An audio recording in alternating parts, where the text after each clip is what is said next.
Non, à l'opposition, d'abord, je pense d'abord à mon parti. Bon, justement, pour rester avec l'opposition, votre téléphone est en train de sonner. Il y a un des candidats qui a appelé les 22 candidats de l'opposition à se regrouper pour proposer une candidature unique face au président Biya. Est-ce que vous êtes favorable à cette idée? Quel candidat? Albert Zonga. Albert Zonga. Il peut appeler les Camboutais de venir, peut-être l'appeler, s'il veut peut-être je se joindre avec Zonga vers moi, je veux l'accepter. Je suis d'abord... Non, parce que moi... Laissez développer votre idée. Je suis d'abord... Mon parti d'abord légalisé que avant son parti. Et ce que je voulais vous dire aussi est que monsieur Fundi, qui est le président de SDF, en 92, j'ai donné le mot d'ordre à mon parti de voter le SDF. Si ce monsieur était aussi un homme sérieux, ils devront peut-être me donner leur voix cette année. Puisque on a... Vous pensez que vous êtes le meilleur candidat des 22? Mais je pense que je suis le meilleur candidat, monsieur. Et vous avez donc approché Fundi pour cela? Il vous apporte son soutien. Il m'avait... Avant de lui donner mes voix, il ne m'avait pas demandé. Moi, j'avais écrit officiellement à mes militants de voter le candidat pour le changement. Ici au Cameroun, les gens veulent toujours s'éterniser au pouvoir. Je ne sais pas. Même M. Zonga, je l'appelle de se joindre au parti de Front Uni du Cameroun. Le Front Uni, ça veut dire que tout le monde devait venir faire un front uni. Alors, si le candidat Biya, s'il venait à être réélu et vous appelle dans son gouvernement, comment vous accepteriez dans son gouvernement? Monsieur, moi, je ne peux pas travailler avec Biya. Même pour le bien de la nation. Le plan A, chez nous, nous partons pour gagner. Ça, c'est le plan A. Le plan B, que si nous ne gagnons pas, on a un bon score. La personne qui gagne, si on est deuxième... Négocier. Non, pas oui, mais si ce monsieur nous appelle pour travailler, nous allons donner nos conditions et nous allons travailler sur notre ligne politique. Nous n'allons pas travailler comme les gens qui disent que je donne ma voix, la voix NDPS pour être ministre. Nous, ce n'est pas comme ça. Donc, vous ne voulez pas être ministre dans le gouvernement du président Biya s'il était réélu? Mais pourquoi pas le Biya? Vous êtes sûr qu'il va gagner? Dans l'hypothèse où il est toujours président Paul Biya, il n'a pas de corps sur la tête. Il y a des candidats. J'ai dit le candidat Biya. Non, pas le candidat Biya, parce que vous nous faites trop de publicité sur le nom de président Paul Biya. Paul Biya, vous êtes sûr qu'il va gagner? Dites-moi que si un candidat gagne, si je peux faire l'alliance avec ce candidat, parce que vous êtes sûr que vous dites que Paul Biya serait candidat. Vous sondez la terre aussi. Non, ne mettez pas dans la tête parce qu'il a plus de moyens. Mais vous ne pensez pas, monsieur, que vous perdez un peu vos électeurs en disant si vous ne me votez pas, votez pour un candidat de l'opposition? Est-ce que ça ne va pas perdre ça? Ah, d'accord. Je n'ai jamais dit ça. Donc, qu'est-ce que vous avez dit exactement? Je n'ai pas dit ça. Je vous ai dit s'il arrivait le plan B que nous ne gagnons pas. Ah, d'accord. Je n'ai pas dit que... Vous n'appelez pas à voter quelqu'un d'autre que vous? Non. Je ne peux pas donner ma voix à une personne. Alors, dès que vous êtes président, vous formez un gouvernement de combien de membres? 25 membres. 25 membres environ, oui. Avec combien de femmes?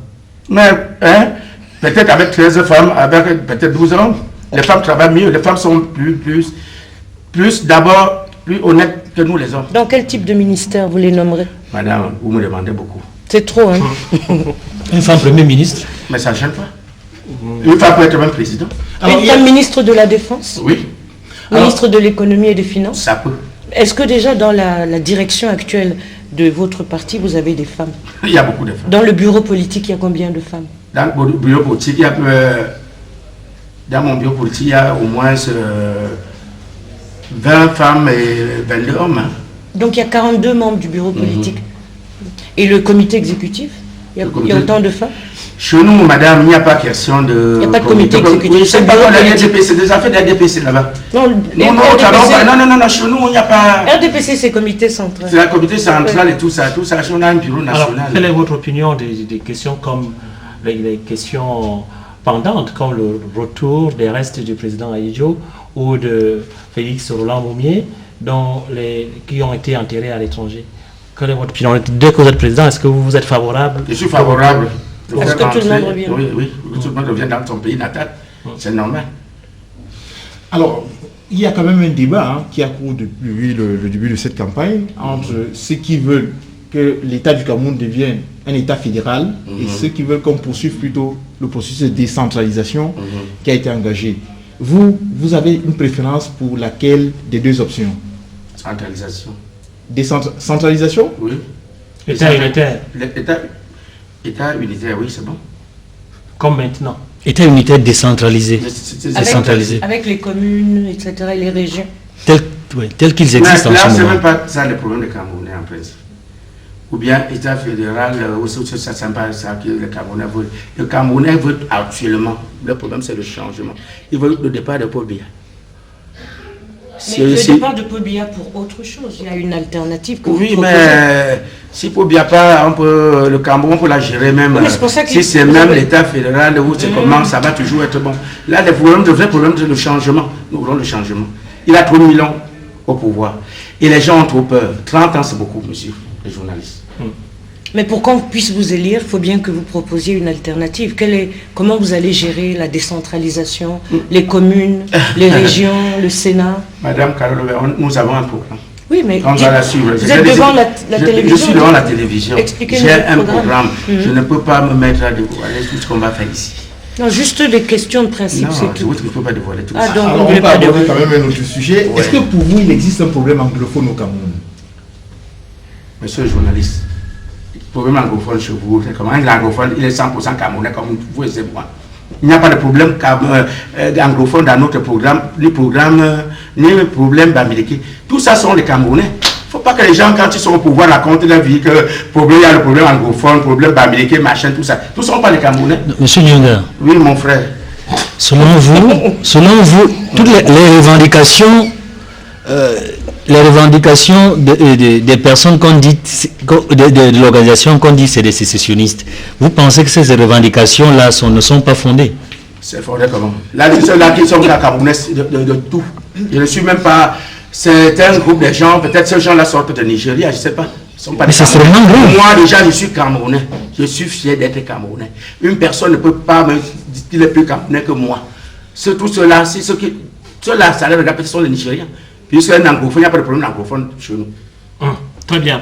Monsieur Jean, on va peut-être prendre quelques coups de fil. Vous entendez comme nous certainement combien ça crépite à la régie. Donc, il y a des Camerounais qui veulent vous poser des questions. On en a un en ligne. Bonsoir. Allô? Allô? Alors, quelques soucis à voir ces téléspectateurs. On va peut-être essayer tout à l'heure, le temps de revenir avec vous, M. Jean Djenga. Quelle est la toute première décision que vous prendriez quand vous serez installé à étudier? La première décision, je vous ai dit, il faut d'abord décréter peut-être un décret pour nommer mes ministres. Non? Je vous ai dit que je ferai un gouvernement d'abord, formé de 25 membres. 13 femmes et 12 hommes. Mais ça peut être 13 femmes ou 12 hommes. Je vous ai d'abord dit, ça peut être 13 femmes. Vous allez leur prescrire quelle feuille de route? Vous allez leur prescrire quelle feuille de route? Mais quand on forme le gouvernement, il faut d'abord faire un conseil, peut-être les inviter pour que chacun donne son avis, comment on va gérer le pays. Quelle sera la mission de ce premier gouvernement? La première mission de ce premier gouvernement, c'est de bien travailler. C'est de bien travailler. Mais il n'y aura pas d'orientation, des priorités, madame, on va un agenda discuter pour mettre un agenda. Je ne suis pas un dictateur.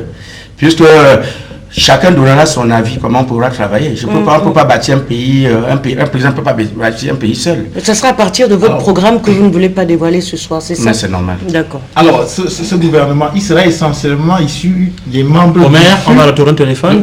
Espérons que cette fois, on aura... Ah non, personne. Non, Omer.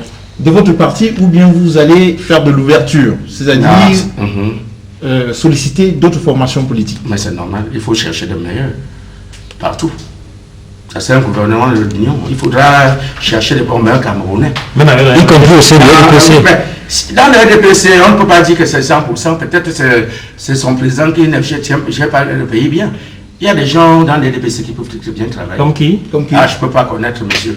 Je ne peux pas vous donner le nom. Ça sera un gouvernement. Comment savez-vous donc qu'il y a des gens qui peuvent... Mais non, mais je suis quand même monsieur chrétien, monsieur. Il y a des gens cachés partout. Ça sera un gouvernement d'union. Oui. Maintenant, est-ce que vous avez une politique culturelle? Vraiment? Est-ce que...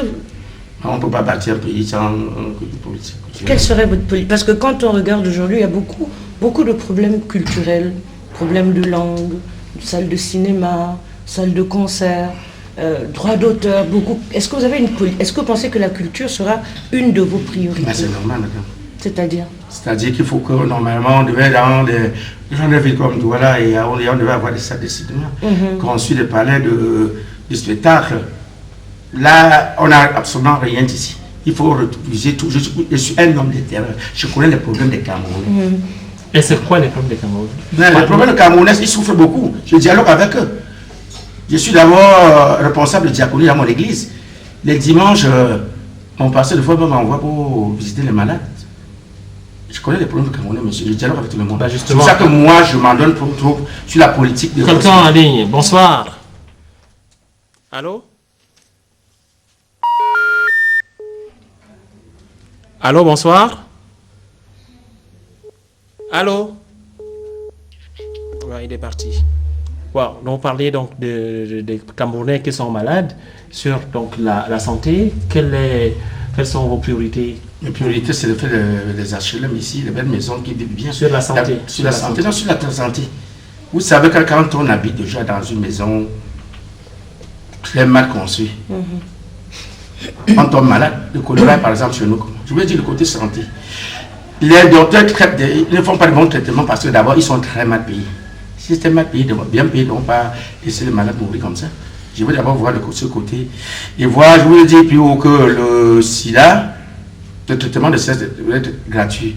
Et Mais il est presque déjà gratuit, complètement. Tout au moins. Tout au moins, d'après vous. Les antirétroviraux. Mon cher ami. On a considérablement réduit. Il faudra bien descendre sur le terrain pour voir comment les gens souffrent. Hein. Nous sommes les gens de terrain. Hein.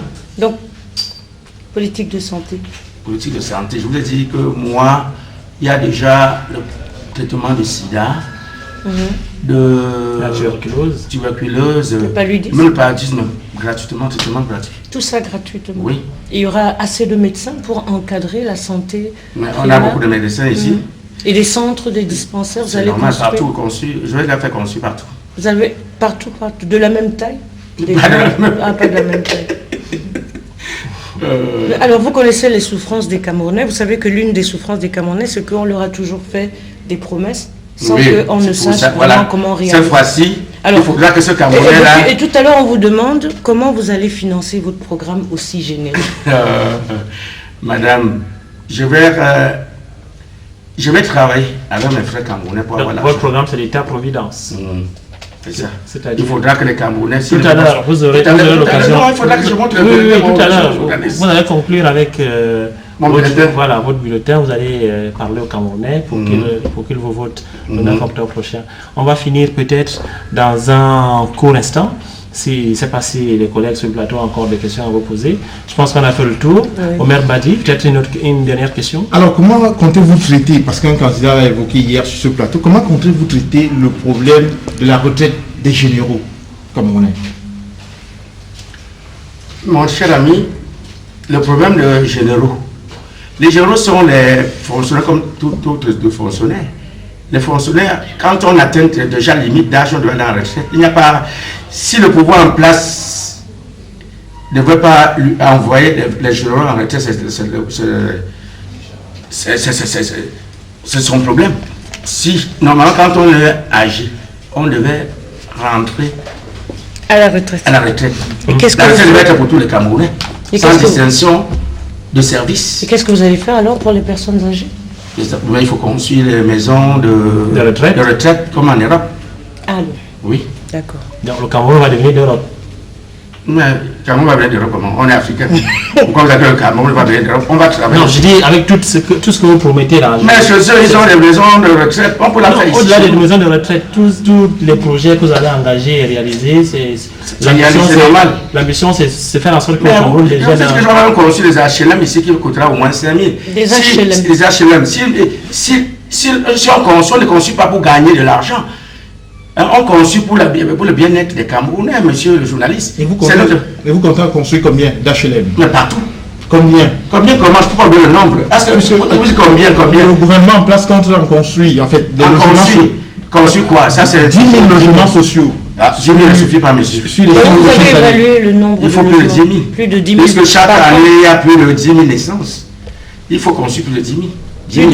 D'ici 2018, vous comptez en construire donc combien? Plusieurs, je ne peux pas vous donner le chiffre. Plusieurs. Oui. Très bien, monsieur Jean Djenga, vous allez donc conclure cette émission avec votre profession de foi devant les Camerounais. Vous allez leur parler en 1 minute pour leur dire ce qu'ils doivent savoir pour qu'ils choisissent de vous voter le 9 octobre prochain. Voilà, profession de foi de Front Uni du Cameroun. Conscience de ce que le Cameroun, par la volonté de son peuple, est engagé de manière irréversible